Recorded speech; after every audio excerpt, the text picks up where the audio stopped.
You probably didn't notice it at first. Most people don't. It started quietly, just a few changes here and there, a missing line on a paycheck, a question your parents stopped asking, a plan replaced with a hope. For decades, retirement was a destination, a moment of arrival, a promise that if you worked hard, paid your dues, and waited your turn, one day you could finally stop running. But now, more and more people keep running, long past 60, past 70, sometimes until the end. And the strange part? There was no collapse, no great financial catastrophe that erased it. Just silence, then absence. So what really happened? Because this wasn't just market forces. It wasn't natural evolution. It was designed, engineered, and executed with precision by people who never planned to retire. Today, you'll see how one of the most sacred promises in modern society was quietly dismantled, not by failure, but by influence. And the fingerprints are still fresh. Imagine standing in your parents' old kitchen. The clock ticks loudly. The calendar still shows a retirement date circled in red. That date came and went, but they're still working. Not because they want to, because they have to. The truth is, something disappeared, and it didn't vanish all at once. It was erased slowly, methodically, in silence. In the 1960s and 70s, the retirement system in America and much of the West looked almost utopian by today's standards. It was based on something called a defined benefit pension plan. Simple, reliable, predictable. You worked 30 or 40 years. Your employer contributed to a fund, and when you retired, you received a fixed income for life. No guesswork, no market risk, no fear of outliving your savings. For a while, it worked. Steel workers, teachers, nurses, factory employees, middle-class people, not hedge fund managers, were retiring with dignity. And then something shifted. Quietly, boardrooms began asking new questions. Questions like, how do we cut long-term liabilities? How can we shift the risk away from us and onto them? Enter the lobbyists. In the late 70s and early 80s, a new class of influence emerged. Corporate lobbyists armed not just with money, but with a vision that saw retirement not as a benefit, but as a burden, a cost to be minimized, or better yet, transferred. They began pressuring lawmakers, pushing for legislation that would make traditional pensions harder to maintain, more expensive, less appealing, and simultaneously, they began promoting something else, a new kind of plan, portable, flexible, empowering, the defined contribution plan. Most people know it today by its code name 401k. But back then, it wasn't designed as a retirement replacement. It was a loophole tucked into the 1978 Revenue Act, meant for corporate executives to defer taxes, not for the average worker to bet their future on Wall Street. Yet by the mid-80s, the narrative had changed. Pensions were old-fashioned. 401ks were the future. The media, the markets, and the money were all aligned. And the best part for corporations? They no longer had to guarantee anything. They contributed less, took no long-term responsibility, and if the markets crashed, well, that was your problem now. It was a quiet coup, framed as modernization, marketed as empowerment, and executed with surgical precision. By the early 2000s, traditional pensions were nearly extinct in the private sector, replaced by self-managed accounts tied to volatile markets, confusing fees, and unrealistic assumptions. But here's what almost no one told you. The average worker isn't equipped to manage a retirement fund, and they never were meant to. You were sold the idea of control, but what you really got was exposure. Exposure to risk, to inflation, to crashes, while the institutions that lobbied for this system quietly extracted fees year after year. That's not financial freedom. That's financial outsourcing dressed up as choice. And today, millions are waking up to a future that no longer includes a finish line. But to truly understand how this happened and why it wasn't just allowed but encouraged, we need to go back to a time when retirement was untouchable and to the people who decided it shouldn't be. There was a time, not long ago, when retirement wasn't a gamble. It was a destination. Picture this: a factory worker in 1965. Steel lunchbox, union badge, 30 years on the floor. Every Friday, a portion of his paycheck went into a pension fund. He didn't check the stock market. He didn't need a financial advisor. He didn't wonder if he'd run out of money at 78, because someone else carried that risk. And more importantly, someone else was accountable. This was the defined benefit era, and it worked.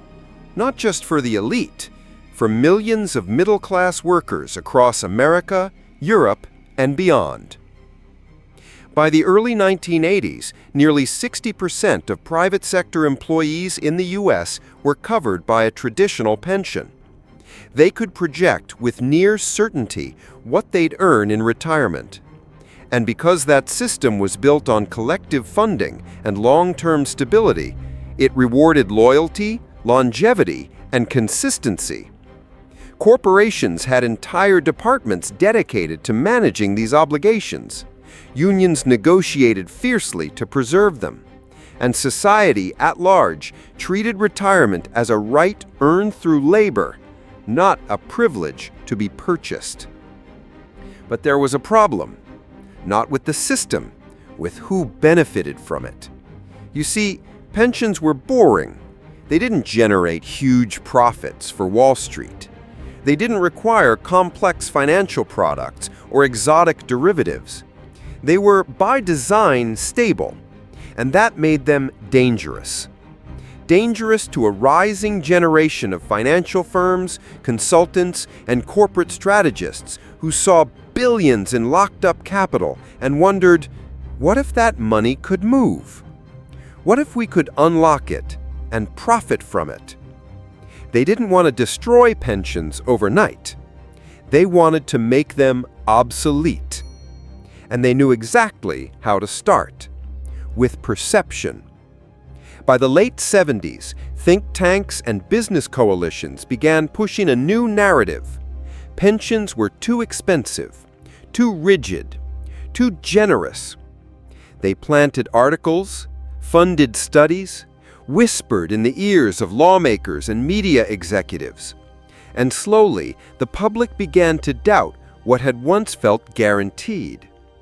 The idea of defined benefit was rebranded as defined burden, and in its place, a new ideology began to take root, one that would soon reshape retirement forever.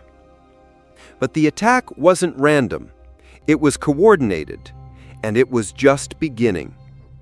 To see how the demolition of a system was orchestrated, one law, one loophole, one narrative at a time, we have to follow the trail of influence. And that trail leads straight to Washington. It didn't happen overnight. It never does. The dismantling of retirement was not a single bill or decision. It was a strategy, played slowly, patiently, and with billions behind it. It began in the corridors of Washington in the late 1970s, not with a scandal, not with a speech, but with a single paragraph.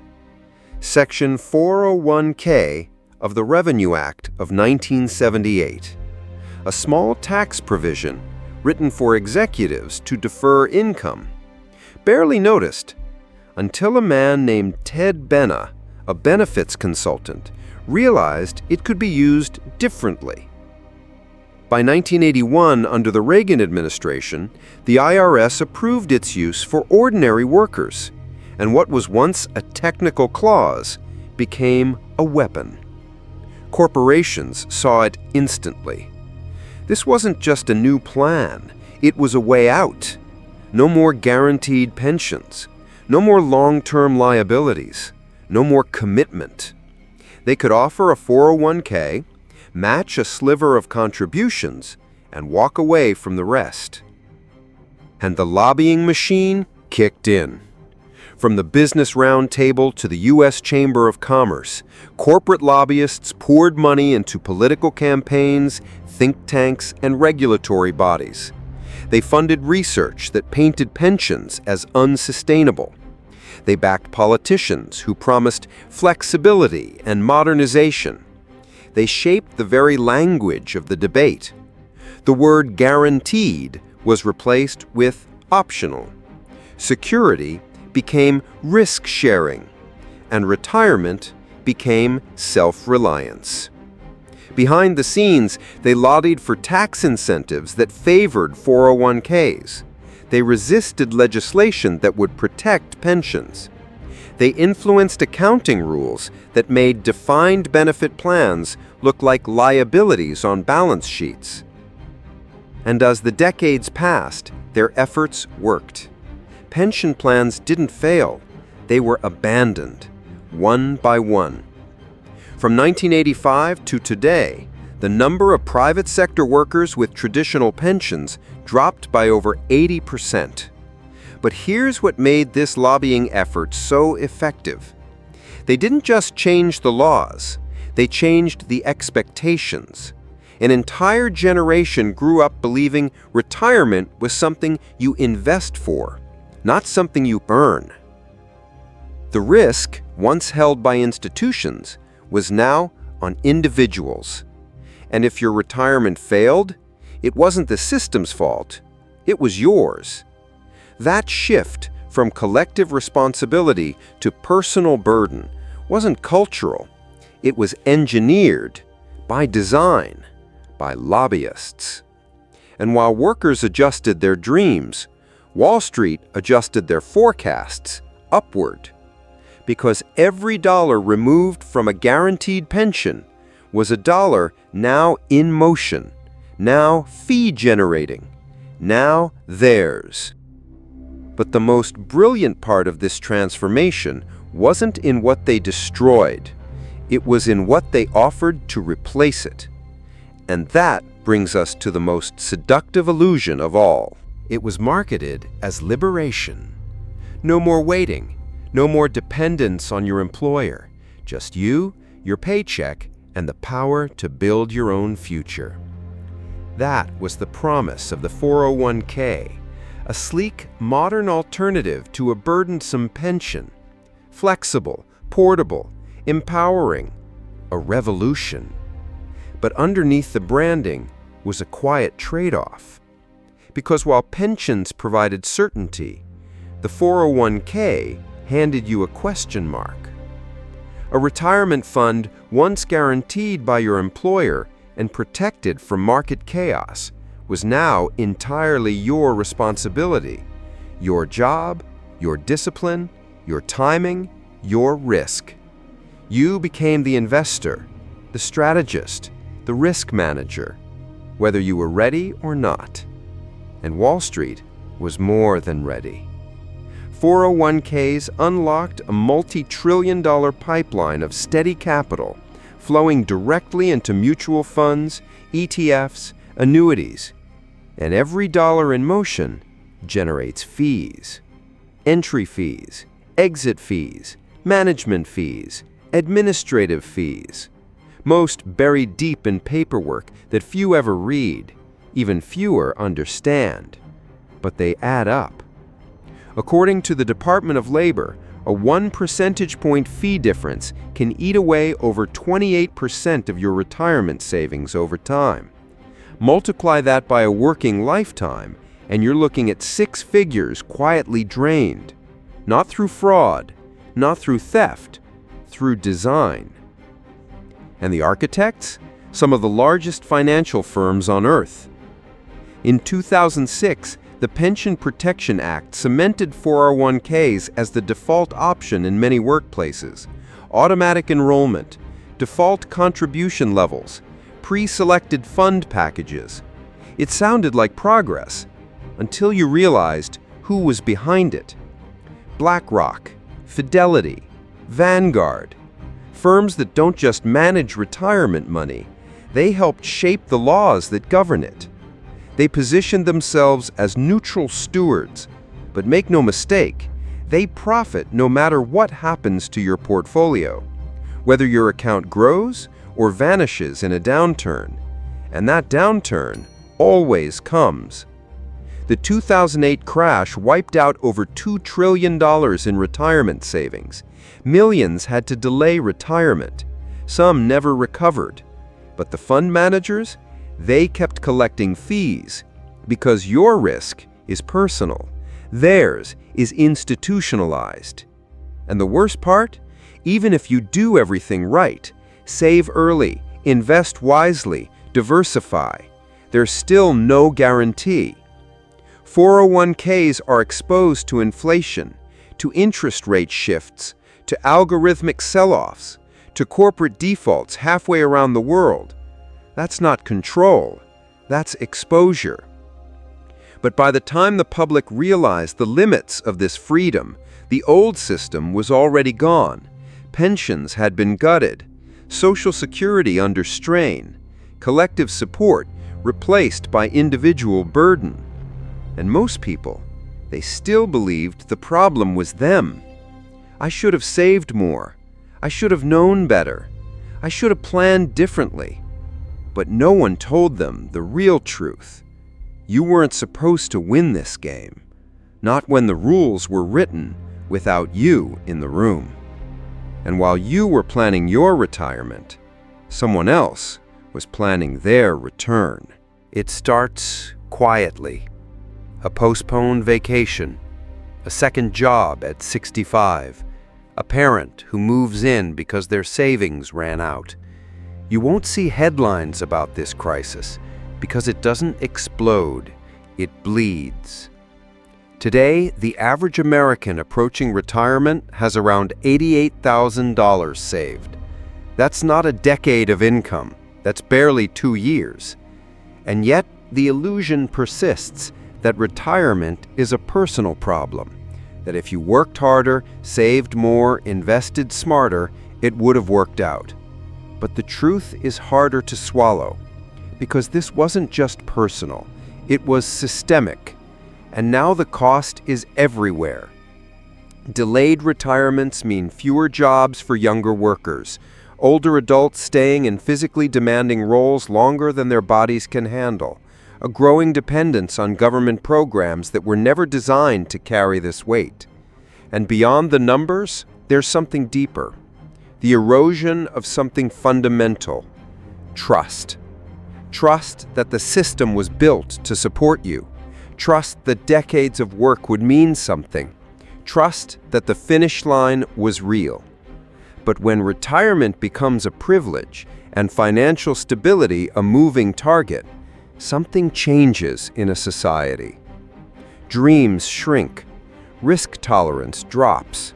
The idea of enough becomes distant, sometimes unreachable. And while individuals carry the consequences, the institutions that lobbied for this shift continue to thrive. Their profits are steady, their risk is minimal, and their influence still growing. They've built a system that demands participation but offers no guarantees, where the losses are private and the gains perpetually compounding. But perhaps the most dangerous cost is the normalization of it all. The idea that retirement was always supposed to be this way, that scraping by is somehow normal, that working into your 70s is a virtue. It's not. It's a sign that something was taken, not by accident, not by market forces, but by design. And if you've made it this far, you already know who benefits from that design. Somewhere right now, a worker opens their final paycheck. They stare at the number, and they realize it's not enough. Not because they failed, but because the system did exactly what it was designed to do. In the background, markets rise, fees accumulate, lobbyists write the next chapter. And the promise, the one that built a middle class, anchored generations, gave meaning to a lifetime of work, it's still fading. Not in one stroke, but in millions of quiet moments, just like this one. The question now is who gets to retire from responsibility and who never does.